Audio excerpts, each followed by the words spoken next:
جی کر لیجیے.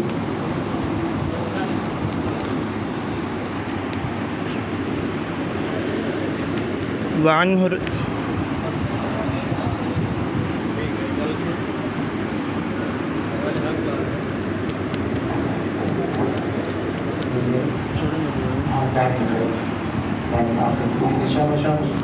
شروع کرنا چاہیے. شروع کرنا وعنه رضی اللہ عنہ قال كسرت الربيع وهي عمة أنس بن مالك ثنية جارية من الأنصار فأتوا النبي صلى الله عليه وسلم فأمر بالقسطاس فقال أنس بن النضر عم أنس بن مالك لا والله لا تكسر ثنيتها يا رسول الله. فقال رسول الله صلى الله عليه وسلم يا أنس كتاب الله القسطاس فرضي القوم وقابلوا الأرش. فقال رسول الله صلى الله عليه وسلم إن من عباد الله من لو أقسم على الله لأبره متفق عليه. وعن أبي جحيفة رضي الله عنه قال سألت عليا هل عندكم شيء ليس في القرآن فقال والذي فلق الحبة وبرأ النسمة ما عندنا إلا ما في القرآن إلا فهما يعطى رجل في كتابه وما في الصحيفة. قلت وما في الصحيفة؟ قال العقل وفكاك الأسير وألا يقتل مسلم بكافر رواه البخاري. وذكر حديث ابن مسعود رضي الله عنه لا تقتل نفس ظلما في كتاب العلم. الفصل الثاني عن عبد الله بن عمرو رضي الله عنهما أن النبي صلى الله عليه وسلم قال لا زوال الدنيا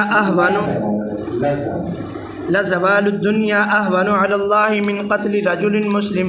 رواه الترمذي والنسائي ووافقه بعضهم وهو الأصح. ورواه ابن ماجه عن ابن البراء بن عازب رضي الله عنهما وعن أبي سعيد وأبي هريرة رضي الله عنهما عن رسول الله صلى الله عليه وسلم قال لو أن أهل السماء والأرض اشتركوا في دم مؤمن لأكبهم الله في النار. رواه الترمذي وقال هذا حديث غريب.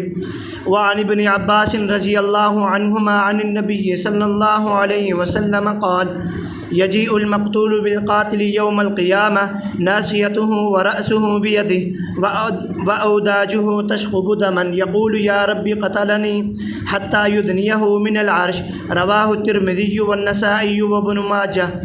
وعن أبي أمامة بن سهل بن حنيف رضي الله عنه أن عثمان بن عفان أشرف يوم الدار فقال أنشدكم بالله أتعلمون أن رسول الله صلى الله عليه وسلم قال لا يحل دم امرئ مسلم إلا بإحدى ثلاث زنا بعد إحسان أو كفر بعد إسلام أو قتل نفس بغير حق فقتل به فوالله ما زنيت في جالية ولا إسلام ولا ارتددت منذ بايعت رسول الله صلى الله عليه وسلم ولا قتلت النفس التي حرم الله فبما تقتلونني. رواه الترمذي والنسائي وابن ماجه وللدارمي لفظ الحديث. وعن أبي الدرداء رضي الله عنه عن رسول الله صلى الله عليه وسلم قال لا يزال المؤمن معنقا صالحا ما لم يصب دما حراما فإذا أصاب دما حراما بلحه. رواه أبو داود.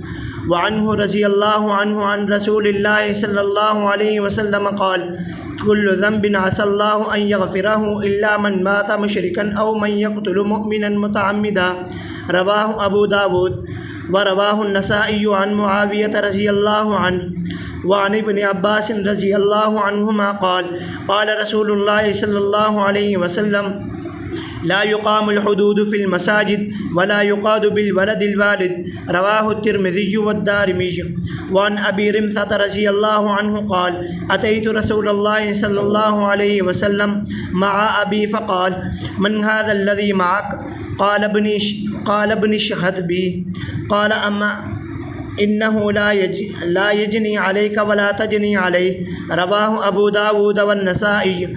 وزاد في شرح السنة وفي أوله فقال دخلت مع أبي على رسول الله صلى الله عليه وسلم فرأى أبي الذي بظهره رسول الله صلى الله عليه وسلم فقال دعني أعالج الذي بظهرك فإني طبيب. فقال أنت رفيق والله الطبيب. وعن عمرو بن شعيب عن أبيه عن جده رضي الله عنه عن سراقة بن مالك رضي الله عنه قال حضرت رسول الله صلى الله عليه وسلم يقيد الأب من ابنه ولا يقيد الابن من أبيه رواه الترمذي وضعفه. وعن الحسن عن سمرة رضي الله عنه قال قال رسول الله صلى الله عليه وسلم من قتل عبده قتلناه ومن جدع عبده جدعناه رواه الترمذي وأبو داود وابن ماجه والدارمي وزاد النسائي وفي رواية أخرى ومن خصى عبده خصيناه.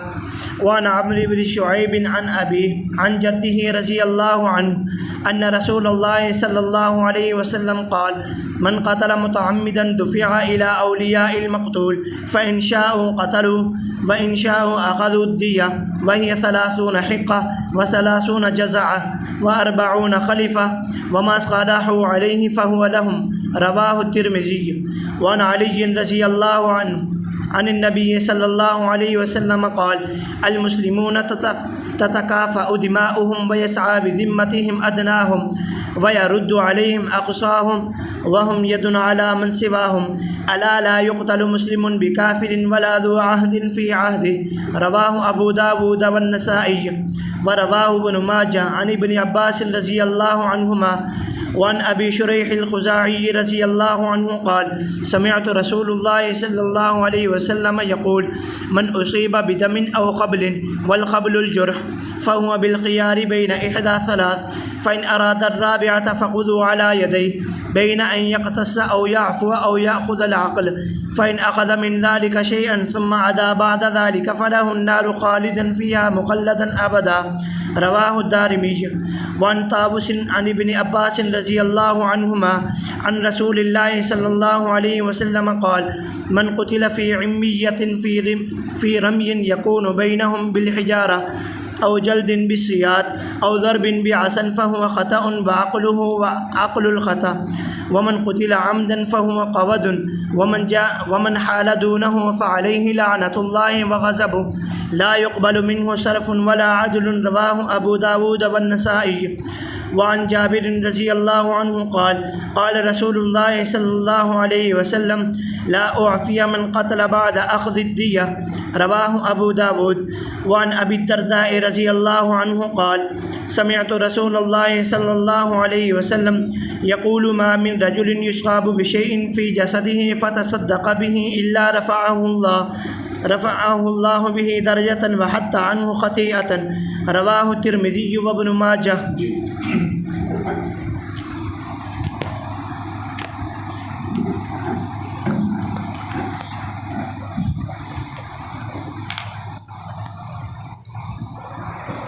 بسم الله الرحمن الرحيم. اللهم صل على محمد النبي الأمي وعلى آله وسلم تسلیما. انس رضی اللہ عنہ سے روایت ہے کہ ربیع نے رضی اللہ عنہ نے جو ان کی پھوپھی تھی انس بن مالک کی ایک لڑکی کے انصار کی لڑکی کے کچھ دانت توڑ دیے. وہ آپ صلی اللہ علیہ وسلم کے پاس آئے تو آپ صلی اللہ علیہ وسلم نے قصاص کا حکم کیا. تو انس بن نضر نے جو انس بن مالک کے چچا انہوں نے کہا نہیں اللہ کی قسم ان کی دانت میری بہن کی دانت نہیں توڑے جائیں گے اے اللہ کے رسول.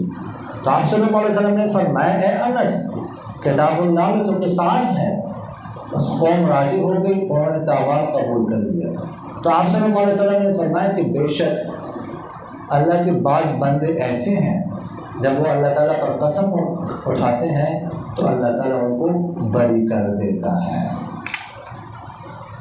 اچھا پہلے یہ نام آپ آزاد سمجھے.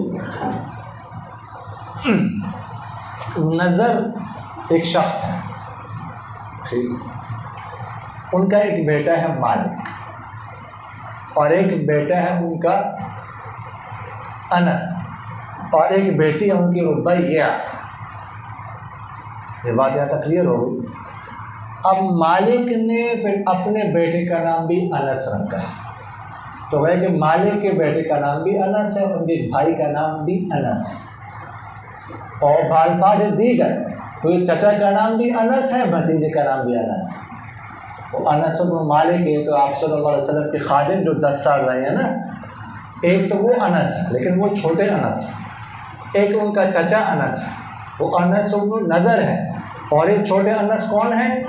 انس بن مالک، مالک کے بیٹے ہیں، انس مالک بھائی، انس چچا اور بھتیجا۔ بات سمجھ آ رہی ہے نا؟ ربیہ ایک انس کی بہن بھی ہے، اور ایک انس کی بہن ہے، اور ایک انس کی پھوپھی ہے۔ سمجھ آ رہی نہیں آ رہی؟ اب ربیہ نے کسی انصاری لڑکے کی دان توڑ دی، ٹھیک ہے، سامنے والے، اب وہ لے آئی معاملہ آپ صلی اللہ علیہ وسلم کے پاس، تو آپ صلی اللہ علیہ وسلم نے فرمایا کہ قصاص لیا جائے گا ان سے۔ تو انس نے کہا، کون سے انس نے کہا؟ بڑے انس بن نضر رجل، کہ اللہ کی قسم نہیں دان توڑے جائیں گے میرے بہن ربیہ کے، میرے بہن کے۔ تو آپ صلی اللہ علیہ وسلم نے اللہ کے رسول، آپ صلی اللہ علیہ وسلم نے فرمایا کہ کتاب اللہ میں تو قصاص کا حکم ہے، منظور ہم قصاص، آپ یہ کیسے بات کر رہے ہیں؟ تو اس کے بعد وہ لوگ راضی ہو گئے لڑکی والے، اور انہوں نے تاوان قبول کر لیا، انہوں نے کہا کہ ہم بدلہ نہیں لیتے۔ اب یہ تو مفہوم سمجھ آ گیا نا؟ اب بات یہ ہے کہ انس بن نضر رضی اللہ تعالیٰ نے کیسے کہہ دیا کہ لا تقسم،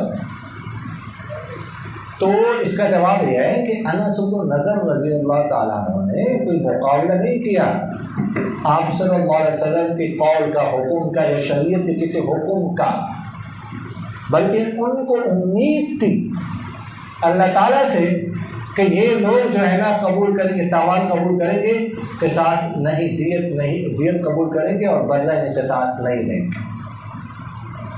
اسی وجہ سے آپ صلی اللہ علیہ وسلم نے فرمایا کہ بعض بندے ایسے ہیں جو اللہ تعالیٰ کی قسم اٹھاتے ہیں تو اللہ تعالیٰ ان کو بری کر دیتا ہے۔ تو انہوں نے قسم اٹھائی کہ نہیں توڑے جائیں گے، نہیں، پر امید تھے، ان کو امید تھی، اس لیے اللہ تعالیٰ نے اس قوم کو، اس کی لڑکی کے گھر والوں کو راضی کر دیا، اور وہ دیت پر راضی ہو گئے، تاوان پر راضی ہو گئے۔ دیت سے مراد ہے نہیں تاوان، وہ بڑی دیت ہے۔ آگے دیکھ لیجیے، ابو جحیفہ کہتے ہیں کہ میں نے علی رضی اللہ تعالیٰ سے پوچھا کہ آپ کے پاس کچھ اور بھی ہیں جو قرآن میں نہ ہو؟ تو انہوں نے کہا اس ذات کی قسم جس نے توڑا دانے کو، بلکہ پھاڑ دیا دانے کو، اور جان پیدا کی، روح نہیں ہے ہمارے پاس مگر جو قرآن میں، مگر فہم جو کسی انسان کو دیا جاتا ہے اس کی کتاب میں، کتاب اللہ، اور جو اس صحیفہ میں ہے۔ میں نے کہا اس صحیفے میں کیا ہے؟ تو انہوں نے کہا عقل ہے، یعنی دیت کے احکام ہے، اور قیدی کو چھڑانے کے بارے میں ہے، اور یہ ہے کہ مسلمان کو کسی کافر کے بدلے میں قتل نہیں کیا جائے گا۔ ابو جحیفہ نے کہتے ہیں کہ میں نے علی سے پوچھا کہ قرآن کے علاوہ کچھ اور بھی آپ کے پاس ہے؟ یہ بات اب سے نہیں، اس زمانے سے مشہور، جیسے آج کل اہل تشیع کہتے ہیں کہ حضرت علی کے لیے کچھ اور احکام تھے، آپ صلی اللہ علیہ وسلم نے کچھ راز بتائے تھے، اور ان آپ صلی اللہ علیہ وسلم کے وصی تھے۔ اذان میں عربی یہ جملہ کہا جاتا ہے رسول اللہ صلی اللہ علیہ وسلم کے وصی، ٹھیک ہے؟ تو اسی طرح باتیں کرتے ہیں جی 40 پارے تھے قرآن پاک کے، جس میں 10 پارے میں اہل بیت کے فضائل تھے وغیرہ ذالک کا، کچھ خصوصی احکام تھے حضرت علی کے لیے، اس زمانے سے یہ بات مشہور تھی، اب بھی ہیں۔ تو ابو جحیفہ کہتے ہیں اس لیے میں نے حضرت علی سے پوچھا کہ آپ کے پاس اس کے علاوہ، قرآن پاک کے علاوہ کچھ اور بھی ہے؟ انہوں نے کہا نہیں، بس اس صحیفہ میں کچھ ہے۔ میں نے کہا صحیفہ میں کیا ہے؟ تو انہوں نے فرمایا دیت کے احکام ہے، قیدی کو چھڑانے کے بارے میں ہے، اور یہ بات ہے کہ کسی مسلمان کو کافر کے بدلے میں نہیں قتل کیا جائے، بس، اور اس کے علاوہ کوئی خاص احکام ہمارے لیے نہیں ہے۔ اب جو آخری جملہ ہے نا کہ کسی مسلمان کو کافر کے بدلے میں قتل نہیں کیا جائے گا، یہ اختلافی جملہ ہے۔ اب جمہور حضرات تو یہی کہتے ہیں کہ دیکھیے گا اس پر تو اتفاق ہے، اگر کسی مسلمان نے حربی کو قتل کیا تو اس حربی کے بدن میں مسلمان کو قتل نہیں کیا جائے گا، اس پر تو اتفاق ہے۔ البتہ اگر کسی مسلمان نے ذمہ کو قتل کیا تو اب ذمہ کے بدلے میں مسلمان کو قتل کیا جائے گا کہ نہیں، تو مشہور اختلاف ہے۔ جمہور حضرات فرماتے ہیں کہ ذمہ کے بدلے میں مسلمان کو قتل نہیں کیا جائے گا۔ تو اس روایت سے استدلال کرتے وہ اللہ یقتل مسلم بکافر، سمجھا۔ جبکہ امام ابو حنیفہ رحمۃ اللہ احناف فرماتے ہیں کہ ذمہ کے بدلے میں مسلمان کو قتل کیا جائے گا، سمجھا۔ ایک روایت سے استدلال کرتے ہیں کہ ان رسول اللہ صلی اللہ علیہ وسلم قتل مسلما بمعاہد، کہ آپ صلی اللہ علیہ وسلم نے ایک معاہد کے بدلے میں ایک مسلمان کو قتل کیا تھا۔ اور اسی طرح ایک اور حضرت علی کا اثر ہے کہ من کان لہ ذمۃ فدمہ کدم ودیتہ کدیت، جس کو ہم نے ذمہ دے دیا، یعنی ذمہ بنا دیا، ٹھیک، تو اس کا خون ہمارے خون کی طرح، اس کی دیت ہمارے دیت کی طرح۔ اور اس کے علاوہ ان روایات سے استدلال کرتے ہیں جس میں یہ آتا ہے کہ ذمہ کی جان اور اس طرح ذمہ کا مال وغیرہ، اس کے آبرو کا تحفظ لازمی، تو عمومی روایات سے بھی استدلال کرتے ہیں۔ باقی اس کا جواب احناف یہ دیتے ہیں کہ یہاں سے مراد جو ہے نا وہ کافر سے مراد ذمہ نہیں ہے، بلکہ کافر سے مراد حربی ہے، اور حربی پر اتفاق ہم بھی کہتے ہیں کہ حربی کے بدلے میں مسلمان کو قتل نہیں کیا جائے، سمجھ آئے گا۔ دوسری فصل عبداللہ بن عمر رضی اللہ عنہ سے روایت ہے کہ آپ صلی اللہ علیہ وسلم نے ارشاد فرمایا کہ دنیا کا زوال، دنیا کا ختم ہونا، ساری دنیا کا، یہ زیادہ حقیر ہے اللہ کی نظر میں، اللہ کے ہاں، ایک مسلمان شخص کو قتل کرنے سے۔ یعنی اگر ساری دنیا ختم ہو جائے، ٹھیک، تو یہ اتنا بڑا جرم نہیں ہے جتنا بڑا جرم ایک مسلمان شخص کو قتل کرنا ہے، بہت بڑا جرم۔ یعنی اللہ کے ہاں ایک شخص کے، مسلمان شخص کی قیمت و قدر پوری دنیا سے زیادہ ہے، سمجھ آ رہا ہے کہ آگے دیکھ لیجیے۔ ابو سعید اور ابو ہریرہ رضی اللہ عنہما سے روایت ہے کہ آپ صلی اللہ علیہ وسلم نے ارشاد فرمایا کہ اگر آسمان والے اور زمین والے شریک ہو جائے ایک مومن کے خون میں قتل کرنے میں، تو اللہ تعالیٰ ان سب کو اوندھی منہ آگ میں ڈالے گا۔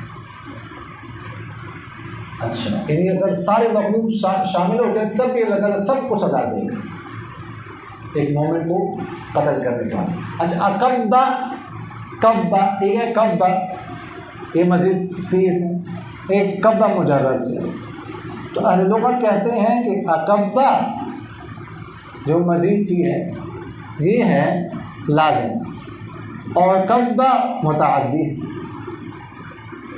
ورنہ عموماً کیا ہوتا ہے کہ مجرد سے جو ہو تو وہ لازم ہوتا ہے، اور مزید سے ہو تو کیا ہوتا ہے، متعدی ہوتا ہے، جیسے ذہب یذہب، اذہب یذہب وغیرہ ذالک کا بہت سارا اس طرح۔ تو اس لیے کہتے ہیں کہ اصل میں بعض حضرات کہتے ہیں کہ روایت میں اکبہ نہیں تھا بلکہ کبہم اللہ، کبہم اللہ، لیکن بعض حضرات کہتے ہیں کہ نہیں، اکبہ ہی تھا۔ پھر اس صورت میں کہو کہ اکبہ، پھر دونوں میں استعمال ہو سکتا ہے۔ اکبہ اگر یہ دوسرا قول مانے تو پھر وہ ہے کہ لازم بھی استعمال ہو سکتا ہے اور متعدی بھی استعمال ہو سکتا ہے۔ عبداللہ بن عباس رضی اللہ عنہ سے روایت، وہ آپ صلی اللہ علیہ وسلم سے نقل کرتے ہیں کہ مقتول لائے گا قاتل کو قیامت والے دن، اس کی پیشانی کی بال اور اس کا سر اس مقتول کے ہاتھ میں ہوگا، اور اس کی رگوں سے خون بہہ رہا ہوگا۔ وہ کہیں گے میرے رب، اس نے مجھے قتل کیا، یہاں تک کہ عرش کے قریب اس کو کر دے گا۔ یہ مقتول قاتل کو لائے گا، اور اوداج، یہ رگیں جو ہیں، جو انسان کی رگیں ہوتی ہیں اور ان سے خون بہہ رہا ہو، وہ رگیں جن کو جو ہے نا وہ ذبح کرتے وقت کاٹنا ضروری ہوتا ہے، اور عرش کے قریب کرے گا. آگے بھی کچھ روایت آ رہی ہے. اچھا، ابو امامۃ بن سہل بن حنیف سے روایت ہے کہ عثمان بن عفان رضی اللہ تعالیٰ جھانک کے اوپر آئے گھر کے دن اور فرمانے لگے کہ میں تمہیں اللہ تعالیٰ کی قسم دیتا ہوں، کیا تم جانتے ہو کہ آپ صلی اللہ علیہ وسلم نے فرمایا کہ حلال نہیں ہے کسی بھی مسلمان کا خون مگر 3 باتوں میں سے ایک کے ساتھ: محسن ہونے کے بعد زنا کرنے کی وجہ سے، یا اسلام لانے کے بعد کفر کی وجہ سے، یا کسی مسلمان کو ناحق قتل کرنے کی وجہ سے.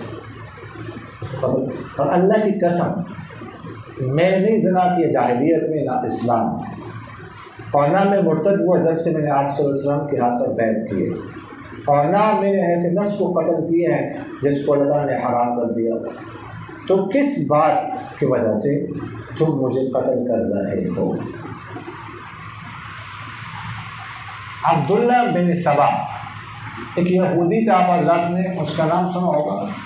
اس نے مسلمان بن کر بڑا مستحب بنا، مستحب، پرہیزگار، بہت زیادہ، لیکن وہ منافق تھا. اندر اس کے اندر خباثت تھی اور اس نے انتقام لینا تھا. بنو نذیر کا، بنو قریظہ کا اس کے ذہن میں تھا. اس لیے وہ مستحب بن کے سامنے آیا. ادھر ادھر آہستہ آہستہ آہستہ آہستہ فساد شروع کیا. عثمان رضی اللہ تعالیٰ کے زمانے میں ان کے خلاف لوگوں کو بھڑکایا ہے. شام میں، کوفہ میں، مدینہ منورہ میں بہت بڑا لشکر تیار کیا. خیر اس کے اعتراضات تھے، اس نے جو ہے نا وہ لوگوں کے ذہن میں ڈالے، ساری چیزیں ڈالی، جماعتیں تیار کی. تو یہاں تک کہ بہت بڑا لشکر مدینہ منورہ میں آیا اور جو ہے نا وہ بغاوت ہو گئی عثمان رضی اللہ عنہ کے خلاف. تو عثمان رضی اللہ عنہ گھر میں محصور رہے کچھ دن. تو ان دنوں کے بعد یعنی یوم الدار، گھر کے دن سے مطلب جب وہ کیا تھے، محصور تھے. تو ایک دن جو بغاوت کرنے والے تھے نا مدینہ منورہ میں ہر جگہ لوگ ہی لوگ تھے، ان سے یہ خطاب کیا کہ تم مجھے کیوں قتل کر رہے ہیں؟ تو قتل کرنے کے تو 3 اسباب ہو سکتے ہیں، اور وہ بتا دیے تو میں نے تو کوئی کام نہیں کیا، حتیٰ کہ میں نے جو زمانہ جاہلیت میں بھی غلط کام نہیں کیا، بس زنا نہیں کیا. اسلام میں تو دور کی بات، اور نہ میں مرتد ہوا اور نہ میں نے کسی کو قتل کیا. تو اس زمانے کی بات. ابو الدرداء رضی اللہ عنہ سے روایت ہے کہ آپ صلی اللہ علیہ وسلم نے ارشاد فرمایا کہ مومن مسلسل نیکیوں میں آگے بڑھتا رہتا ہے جب تک اسے کسی حرام خون کا ارتکاب نہیں کر لیتا. جب کسی حرام خون کا ارتکاب کرتا ہے بلح، اس کے بعد وہ سست ہو جاتا ہے، تھک جاتا ہے. یعنی مومن بندہ جو ہے نا وہ آگے ترقی کرتا رہتا ہے، نیک کاموں میں آگے بڑھتا رہتا ہے جب تک وہ کسی حرام خون کا کسی کو قتل نہیں کرتا. جب قتل کر لیتا ہے تو پھر اس قتل کی نحوست یہ ہے کہ جو وہ تھک جاتا ہے، اس کے اندر جو نیکیوں کا جذبہ تھا، جو عبادت کا جذبہ تھا، وہ آہستہ آہستہ ٹھنڈا ہونا شروع ہو جاتا ہے اس نحوست کی وجہ سے. حدیث روایت میں ہے کہ آپ صلی اللہ علیہ وسلم نے ارشاد فرمایا کہ ہر گناہ امید ہے کہ اللہ تعالیٰ اسے معاف کرے، مگر وہ شخص جو مر جائے مشرک، شرک کی حالت میں، یا جو کسی مسلمان کو قصداً قتل کرتے. جو شرک کی حالت میں مر جائے وہ تو ٹھیک ہے، وہ تو گناہ معاف نہیں ہوتا، لیکن جو کسی کو قتل کرے، قتل عمد کی صورت، تو کیا یہ گناہ بھی معاف نہیں ہوتا؟ کیا اس کی وجہ سے بھی کوئی دائرہ اسلام سے خارج ہو جاتا ہے؟ معتزلہ تو یہ کہتے ہیں کہ اب اس گناہ کی وجہ سے وہ دائرہ اسلام سے خارج ہو، لیکن باقی اہل سنت والجماعت تو یہ نہیں کہتے. گناہ تو ہے لیکن دائرہ اسلام سے تو خارج نہیں ہو جاتا. جب دائرہ اسلام سے خارج نہیں ہوا تو ظاہر ہے کہ اس کی مغفرت ہوگی. تو اس کا کیا مطلب ہے؟ تو اس کا ایک جواب تو یہ ہے کہ یہ تغلیظ یا تشدید پر یا توبیخ پر محمول ہے. اور دوسرا جواب اس کا یہ ہے کہ اس صورت میں ہے جب وہ قتل کو حلال سمجھتا. اگر حلال سمجھ کے کرے تو ظاہر ہے کہ پھر انسان دائرہ اسلام سے خارج ہو جاتا ہے. عبداللہ بن عباس رضی اللہ عنہ سے روایت ہے کہ آپ صلی اللہ علیہ وسلم نے ارشاد فرمایا کہ نہ قائم کی جائے حدود مسجدوں میں اور نہ قصاص لیا جائے بیٹے کا والد سے، مساجد میں حدود قائم نہ کی جائے، ٹھیک ہے؟ مطلب ہے کہ رجم ہے یا کوئی اور جو حد ہے، سرقے کی حد ہے وغیرہ ذالک، اس لیے کہ اس میں مسجد کی تلویث کا خطرہ ہوتا ہے، اور سادہ اور چل سیدھی کر سوتا پہ تو جو ہے کیا نام ہے، دیکھیں نحوست میرے ذہن سے ٹھیک ٹھاک بات یہ تھی کہ کتنی نحوست ہوتی ہے، جی بڑی نحوست ہوتی ہے، جی ٹھیک ٹھاک ذہن سے باتیں کرتے ہیں، یہ نحوست کا اثر ہوتا ہے پتہ، تو مسجد کی تلویث کا خطرہ ہوتا ہے، اس لیے مساجد میں حدود قائم نہ کی جائے۔ اور دوسری بات یہ ہے کہ جو ہے نا وہ کیا نام ہے، والد سے بیٹے کا قصاص نہ لیا جائے۔ دیکھیے گا اگر کسی بیٹے نے والد کو قتل کر دیا تو صورت میں اس پر اتفاق ہے کہ بیٹے سے قصاص لیا جائے، البتہ اگر والد نے بیٹے کو قتل کر دیا تو جمہور حضرات کا اس پر اتفاق ہے کہ والد سے قصاص نہیں لیا جائے گا۔ البتہ امام مالک رحمہ اللہ فرماتے ہیں کہ اگر کوئی باپ بیٹے کو ذبح کر کے قتل کرتا ہے تو اس سنگین جرم کی وجہ سے پھر باپ سے جو ہے وہ قصاص لیا جائے، لیکن باقی حضرات فرماتے ہیں کہ کسی بھی صورت میں چاہے ذبح بھی کر دینا قصاص نہیں لیا جائے، کیونکہ آپ صلی اللہ علیہ وسلم نے ایک تو فرمایا انت ومالک لابیک، کہ تم اور تمہارے مال اپنے والد کے لیے، تو وہ ہے کہ ایک طرح کا اور اس کا مملوک ہے بیٹا والد کا، اور دوسری بات یہ ہے کہ والد ہی اس کا ذریعہ بنا ہے دنیا میں آنے کا، ٹھیک ہے؟ تو اب ایسا نہیں ہو سکتا کہ جو ہے نا وہ پھر بیٹا سبب بن جائے باپ کا دنیا سے جانے کا، سمجھ آ گئی؟ ابو رمسا رضی اللہ تعالیٰ عنہ کہتے ہیں کہ میں آپ صلی اللہ علیہ وسلم کے پاس آیا اپنے والد کے سامنے، تو آپ صلی اللہ علیہ وسلم نے میرے بارے میں کہا کہ کون ہے آپ کے سامنے؟ تو میرے والد نے کہا ہے میرا بیٹا، آپ گواہ ہو جانا اس پر۔ تو آپ صلی اللہ علیہ وسلم نے فرمایا کہ بے شک شان یہ ہے کہ نہ تو یہ جنایت کر سکتے آپ پر، نہ تم اس پر جنایت کر سکتے ہیں۔ ایک روایت میں یہ بھی ہے شرف سننا میں کہ میں داخل ہوا اپنے والد کے ساتھ آپ صلی اللہ علیہ وسلم پر، تو میرے والد نے وہ مہر نبوت دی کہ آپ صلی اللہ علیہ وسلم کی پشت پر، تو فرمایا کہ چھوڑی مجھے، میں آپ کا علاج کروں، اس چیز کا علاج کروں جو آپ کو پشت میں، بے شک میں طبیب ہوں۔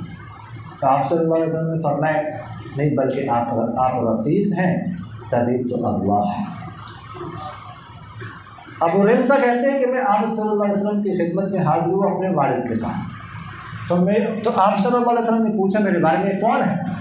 تو میرے والد نے کہا میرا بیٹا ہے، اس پر آپ گواہ رہیں۔ تو آپ صلی اللہ علیہ وسلم نے فرمایا کہ آپ پر جنایت نہیں کر سکتا اور آپ اس پر نہیں کر سکتے۔ کیا مطلب؟ اصل میں آپ صلی اللہ علیہ وسلم نے زمانے جاہلیت کی ایک رسم کے توڑنے کی طرف اشارہ کیا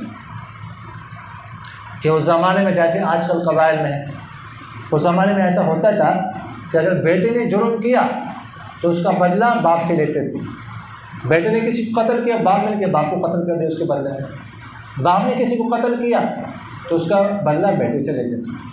تو ابو رمسا کے والد بھی اصل میں اسی کی طرف اشارہ کر رہے ہیں کہ آپ اس پر گواہ ہو جانا، یہ میرا بیٹا ہے، اگر یہ جنایت کرے گا تو میں ذمہ دار، میں جنایت کروں گا تو یہ ذمہ دار۔ تو آپ صلی اللہ علیہ وسلم نے اس لیے فرمایا کہ نہیں ایسا نہیں ہو سکتا، جرم جو کرے گا تو وہی اس کا ذمہ دار ہوگا، کوئی اور نہیں۔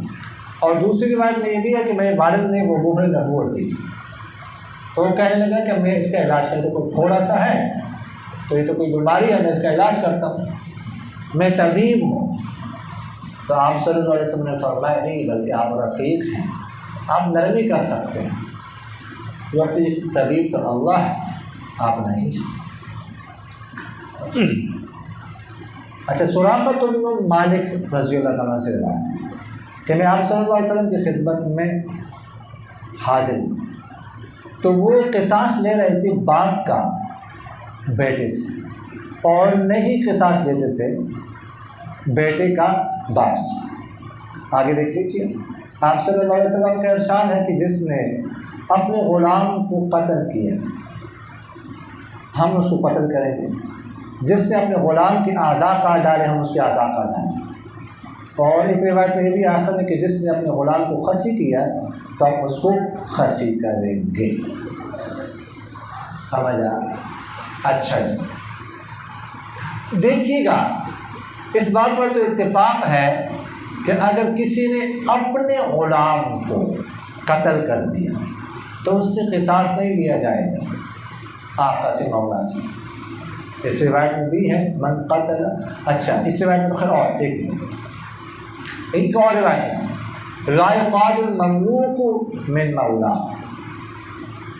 ٹھیک ہے کہ مملوک کا قصاص روایت میں ہے مولا سے نہیں لیا جائے گا۔ سمجھا؟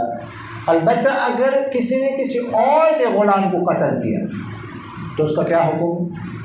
تو اس میں اختلاف ہے۔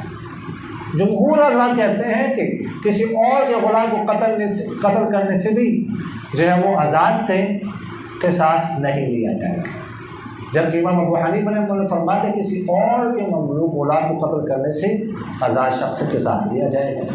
جمہور حضرات استدلال کرتے ہیں الحر بالحر والعبد بالعبد، تو یہاں پہ حر کا مقابلہ حر کے ساتھ، عبد کا عبد کے ساتھ، تو مفعول مخالف کیا نکلا کہ آزاد کو عبد کے بارے میں کے بدلے قتل نہیں کیا جائے۔ سمجھا؟ جبکہ حناف استدلال کرتے ہیں کہ وَكَتَبْنَا عَلَيْهِمْ فِيهَا أَنَّ النَّفْسَ بِالنَّفْسِ، نفس یہاں پر چاہے آزاد غلام ہو تو نفس کو نفس کے بدلے میں قتل کیا جائے۔ اب یہاں پر روایت میں ظاہر ہے کہ سب جو ہے نا وہ اس کی تعویل کریں گے، کیونکہ اپنے غلام کو قتل کرنے پر تو کسی کے یہاں بھی قصاص نہیں ہے، تو یہاں پر ہے من قتل عبد قتل اور من جدع عبد جدع، اس کی بھی اور اس طرح جو ہے نا کا آزاد کاٹ ڈالے تو آزاد کاٹ ڈالیں گے، خصی کے تو خصی کریں گے، تو یہ تو کسی کا قول بھی نہیں ہے۔ تو اس لیے اس کا جواب سب یہ دیتے ہیں کہ سیاست پر معمول ہے، کلام نے پڑھا ہے ٹھیک ہے کہ سیاستاً جو ہے نا جو ہے وہ ایسا جو ہے نا حاکم وقت کے پاس قاضی کے پاس اختیار ہوتا ہے کہ وہ تعزیراً جو ہے کوئی بھی سزا دے سکتا ہے، اگر وہ اس کو مناسب سمجھے تو پھر قصاص بھی لیا جا سکتا ہے۔ کس سے؟ آقا سے۔ اگلی روایت میں آپ صلی اللہ علیہ وسلم نے ارشاد فرمایا کہ جس نے کسی کو قصداً قتل کیا تو مقتول کے اولیاء کے حوالے کیا جائے گا اس کو، اگر وہ چاہے تو قتل کر دے، اگر وہ چاہے تو دیت لے، اور دیت 30 حقے ہیں، 30 جزائیں ہیں، اور 40 جو ہے نا وہ گابن اونٹ لیا ہے، اور جو مصالحت کر لے جس بات پر کر لے تو بس پھر وہی ہوگا ان کے لیے۔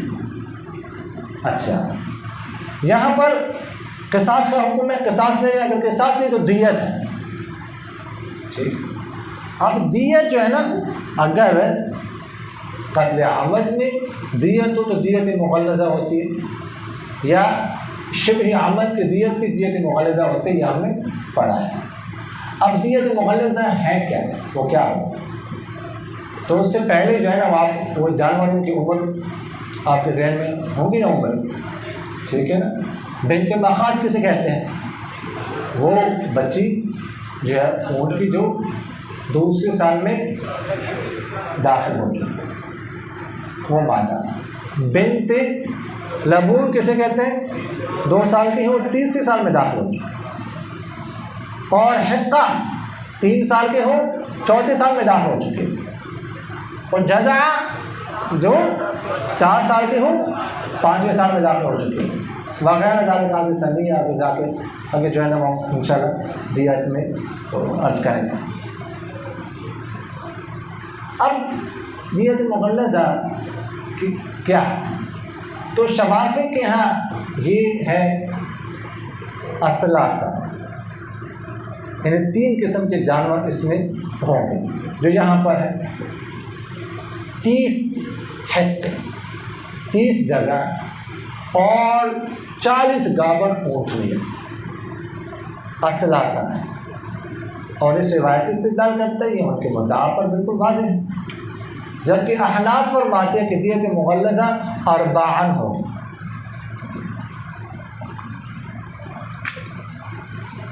25 بنت مخاص، 25 بنت لبون، 25 حقے اور 25 جزائیں، یہ کتنے ہو گئے؟ تو 100 پورے ہو گئے کہ نہیں؟ سمجھ آئے؟ تو امام شافعی رحمہ اللہ تو اس سے استدلال کرتے ہیں، جبکہ امام ابو حنیفہ رحمہ اللہ صاحب ابن یزید رضی اللہ تعالیٰ کی ایک روایت سے استدلال کرتے ہیں کہ کانت الدیۃ علی عہد رسول اللہ صلی اللہ علیہ وسلم 4، فرماتے ہیں 25 جزعۃ، 25 حقۃ، 25 بنت لبون، 25 بنت مخاص، کہ آپ صلی اللہ علیہ وسلم کے عہد میں مبارک میں دیت 40 ہوتی تھی، اور یہ 25 جو ابھی ہم نے ذکر کیا اس کا واضح طور پر ذکر موجود ہے۔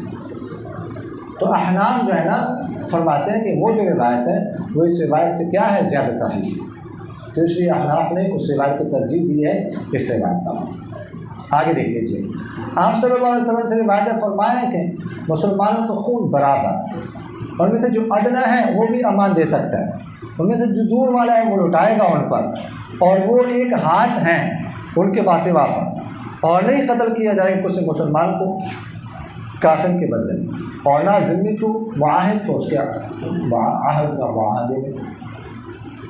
فرمایا مسلمان سارے کے سارے برابر خون میں، دیت ایسا نہیں ہے کہ غریب کی دیت اور ہو، امیر کی دیت اور ہو، عورت کی دیت اور ہو، اور مرد کی دیت اور، ایسا نہیں۔ اور 2 تکی اور بھی رکھتے سیف الرحمان کی بھی تھکا ہوا ہے، اور فرمایا کہ ان میں سے جو اکثر دور والا ہوگا وہ بھی لٹائے گا۔ کیا مطلب؟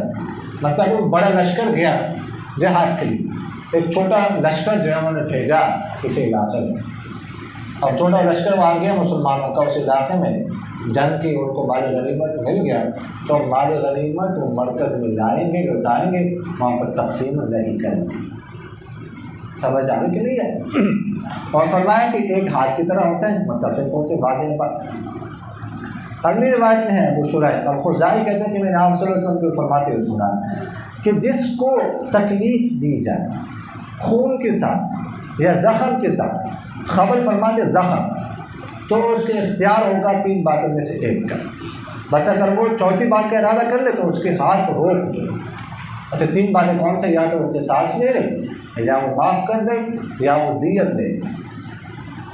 فَإِنْ أَخَذَ مِنْ ذَلِكَ شَيْئًا، ان میں سے کوئی ایک چیز اس نے لے لی، اس کے بعد پھر اس نے تجاوز کی، زیادتی کی، تو اس کے لیے آگ ہو گئی ہمیشہ ہمیشہ اس میں رہنے کا۔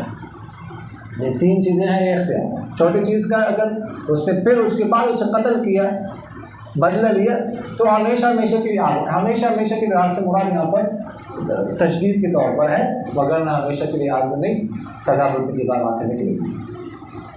عبداللہ بن عباس رضی اللہ عنہ آپ صلی اللہ علیہ وسلم سے روایت کرتے ہیں کہ جو قتل کیا گیا علمیاً، تو اندر دھن جو ہے نا وہ فائرنگ وغیرہ چل رہی تھی رمیہ میں، یعنی ایک دوسرے کی طرف سے مار رہے تھے۔